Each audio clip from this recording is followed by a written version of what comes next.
There is no tax here in Dubai. Why did nobody tell me this sooner? Cheers.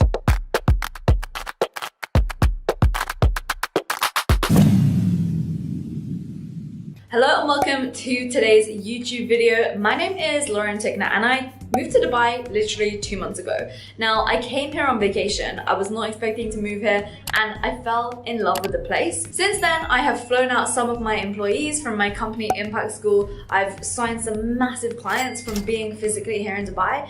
And it is just such an incredible place and the weather's beautiful. The people are all very entrepreneurial, driven, and they want to see you win. But I never knew about all of this sooner. As far as I was aware, women weren't allowed to drive in Dubai. I thought that people were really sexist. And so there are so many misconceptions about Dubai. And I won't get into all of that right now. But let me tell you, as someone who loves to walk around in fitness clothes, it's very, very feasible to do that here. And if you're wondering about all the coronavirus stuff that's going on as of the time of me recording this, I'll leave a link to a video that I put on my Instagram feed that's all about that. In this video, I want to talk about setting up your business in Dubai. The thousands and thousands and tens and even hundreds of thousands of pounds and dollars I could have saved if I had done this sooner kind of makes me feel marginally unwell.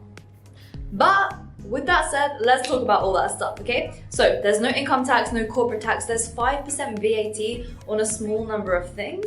However, that will depend upon what your business does and everything like that. So basically, any money that you make here goes directly into your bank and you don't have to give any of it to any of the government. Now, if you're from the United States, then you're a little bit different because wherever you are in the world, you will have to pay tax, unless I believe you go to Puerto Rico. But again, I'm no expert on that because I'm not a US citizen. I am actually from the UK. But I am speaking to lawyers at the moment and they are helping me with my case. And this is not a sponsored video, nothing like that. I've been doing this for a lot of time now, getting everything set up. There was a lot of questions that I had, and for the most part, I realized that I was overcomplicating everything. So I want to break this down step by step, talking to you about the amount of money that it costs to get set up here, what's going to happen to your other businesses, how long it takes to get everything set up. When it comes to banking, how are you going to be doing that? Where should you be setting up, and so on and so forth. And so it makes the most sense to actually start there. So Dubai is one of the Emirates in the United Arab Emirates. There's Abu Dhabi, Dubai, there's various other different Emirati states, as it were. Basically, it's going to be pretty much the same because if you have an online business, then it makes the most sense to set up in a free zone. Now, for a long time, I was concerned to do this because I was like, this sounds like it's offshore. It sounds really sketchy. I don't want to get, in trouble with the police because that is like the worst thing that could possibly happen. And there are so many scamming companies out there. So many companies who say they're gonna set your company up in the UAE and then they just steal your cash, right? So let me tell you, one of my clients has been here for 12 years. He's very well known, very well respected here. We're helping him scale his business and turning it online because of COVID. Basically we took his in-person workshops and turned them into an online thing. And so he basically said, Lauren, set up with this company, it's the legit one. And so I know that I'm gonna have so many questions about this. So what I'm literally gonna do is I'm gonna leave a link down below to an application if you're interested. And then as soon as someone submits that application, I'll make sure that that email gets sent over to my team so that my team can connect you with this company that I'm working with here. With that said, they will pretty much sort out all of your trade licenses and all your business activities for you. But the thing is, when you set up in the UAE, you will set up in a free zone unless you're wanting to start a physical location business. Now, something that is really important is that if an expat establishes a business in the UAE mainland, you're only able to acquire 49% of the company shares. Now, the remaining 51% have to be acquired by a local sponsor. So if you're trying to do a physical location business in the UAE, it probably doesn't make sense if you are not actually from here. Setting up in a free zone makes more sense, especially if you have an online business. That's what I'm doing. I'm setting up in one of the free zones. There's like 40, there are new ones popping up all the time. I'm setting up with one that's been around for a long time because I have a consulting and coaching business and a software company, right? It just makes more sense. Similarly, if you want to go with a mainland company, you need a minimum of 200 square feet of physical office space. Whereas with a free zone company, you don't need that. that. So the question next that people are going to be wondering is how much does it cost? So it's around 20 to 30,000 dirham, so between like 6 to 8,000 US dollars. And so just think about it this way, right?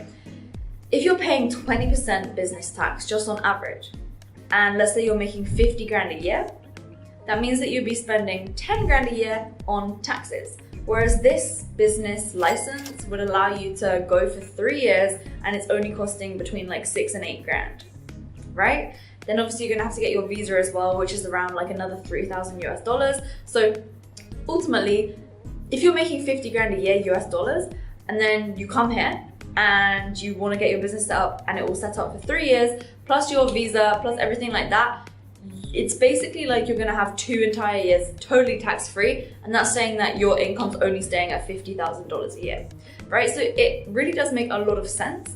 Simultaneously, I know people will be wondering, what's the cost of living like here? An apartment, an average apartment, I mean, you can get like a 1 or a 2 bed apartment for like 25,000 US dollars a year. I mean, you can get them for much, much less as well. I saw some yesterday for like 8,000 US dollars a year. And then there are obviously some that go up really, really high. But at the end of the day, it's very, very reasonable to be living here. And the food is very cheap. The fresh food, the packaged food, it costs a little bit more. But let's go back to setting up your business. So when you set up, you can also have it so that you can have visas on your business setup, okay? So I have 15 visas that I can claim. Each visa costs 6,000 dirham, which is like 1.5k US dollars. So if I want any of my employees to be fully full-time employed with the company rather than being contractors, then it's pretty simple. I just buy one of these visas and then they're able to also benefit from all the tax advantages of being here in the UAE. It takes around 3 or 4 weeks to get your business set up and to get your visa and everything. And alongside of that, the company that I recommended you with the application below, they're gonna get your banking done. Now, I don't know what I would have done if I hadn't have worked with them because it can be a little bit difficult to get banking all set up here. So what I'm doing personally is I'm still keeping another one of my companies so that I have sort of like a shell company to ensure that I can still use things like the payment processors, because payment processors here in the UAE take a big percentage.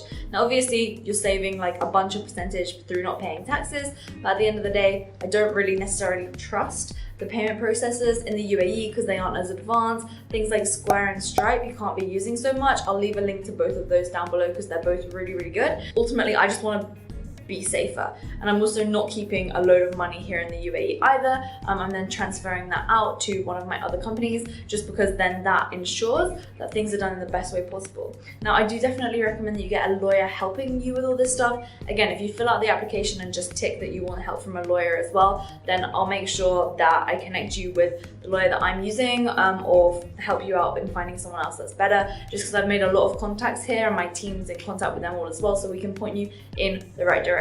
And just a couple quick tips if you're thinking about coming to the UAE. The first thing is that the moment that you get here, get a UAE phone number. People just will take you way more seriously if you actually have one of those. And here's the coolest thing. So I went with Virgin, and again, this is not sponsored by them or anything, this is just a tip that is really cool. So I have an iPhone, and iPhones don't have the dual SIM card thing. However, at Virgin, I didn't even know this was a thing, you can get an eSIM, right? So you keep your normal SIM card in your phone, and then you have some electronic SIM, which also goes on there. And then that means that you can keep your WhatsApp with your normal SIM card and then download WhatsApp Business and set that one up with your eSIM. So you can have 2 WhatsApps. Coolest thing ever. Second thing is, if you're wondering about coming here to get a visa, etc., should you get a freelance or should you actually set up a company? Set up a company, okay? If you get the freelance one, it ends up costing the same amount of money overall, and simultaneously, when you set up a business, you get the protection of having a limited liability entity, okay? And so the third thing is set up in a free zone. I thought free zone sounded really, really shady, but they're all fully legit. So overall, you're gonna save a bunch of money on taxes. It's a beautiful place to live. The people are awesome. There's such a good community. The food is delicious, and there's so much opportunity here. In the UAE, there is more money than I have ever seen in my life. I mean, you are always, that's that next step closer to a big deal. And so everyone you meet, you know, they want to talk business. It's so business focused here, and it's such a cool place to be. And so I'd say there is a lot more opportunity, a lot more opportunity to actually grow your company here. Now imagine if you had all the money that you're paying in taxes, and you can even just put that all into ads, for example. Imagine how much more quickly you can grow. So for me, this makes a lot of sense. When I came here, I was single. I, don't have any kids or any responsibilities. Would I raise a family here in the UAE? I would, but it wouldn't be my first choice. I mean, the schools are incredible, but obviously all the schools here are private schools. So if you are going to be raising kids here, then obviously, I mean, you're not paying taxes, right? So it's just like the taxes in the UAE, they're different types of taxes. Like you'll get pulled over because your mask is like slightly off your face and they'll fine you like 6,000 dirham. I'm just kind of messing, like it's not quite like as strict as that, but some things can be pretty slow, which is why I do think it makes sense to, make sure that when you're coming here, you just have a bit of awareness. Because when I came here, I had no awareness. Fortunately, I have my client who was able to point me in the right direction, because otherwise I probably would have left, right? So I love it here. I'm so happy to have moved here. I can't believe no one told me sooner about the taxes. And so ultimately, when it comes to wealth planning and wealth management and everything like that, it makes a lot of sense to come here, at least for a short time for me anyway, to stack some cash, to have my business in a free zone, because it's an online business. I mean, you don't need to have the physical business. And when it comes down to like, if you're wondering about shutting down your other companies, ultimately that's what you need to talk to your lawyer about, right? I'm not going to advise you on that. It's going to be different in different cases, but getting set up here, it's not really any more complicated than that, quite frankly. I think, as long as you make sure that whatever happens, you finish everything that you started in your other country, you get all of those taxes done and dealt with, and then you move on. Make sure that any contracts that you have, you fulfill on those. Any loans that you have, you pay them all off, and then you move over here. Remember, if you have a company, like for example in the UK, you don't need to just shut it down and then start here, right? You can have it still as a shell company, maybe make it unprofitable, whatever, so that you're not paying any taxes there, and then you have your company here. And the final thing, which no one told me about, is that you don't have to spend 180 days out of the year in the UAE, so you don't have to actually be here the whole time. In order to ensure that your business is able to keep functioning, you have to actually spend 1 day every 6 months in the UAE. The amount of money that you're going to be saving on taxes is way less than 2 flights a year there and back, even if you didn't want to live here. But living here is awesome. So you could have a fully online business and be living in the UK or in Italy or wherever the hell you want to be, and just come to Dubai once every 6 months and get all the tax advantages of the UAE, aka no tax. So hopefully that was helpful. I love it, as you can see. I mean, I'm just grateful to be able to share this type of info with you. Is it an absolute no-brainer? To me, it's an absolute no-brainer. If you have, a family and kids and a partner and such, it's probably a bit of a different story for you. I am super happy that, I've been able to meet awesome people here, and they're all like-minded because they're all entrepreneurial. So I hope that this helped you.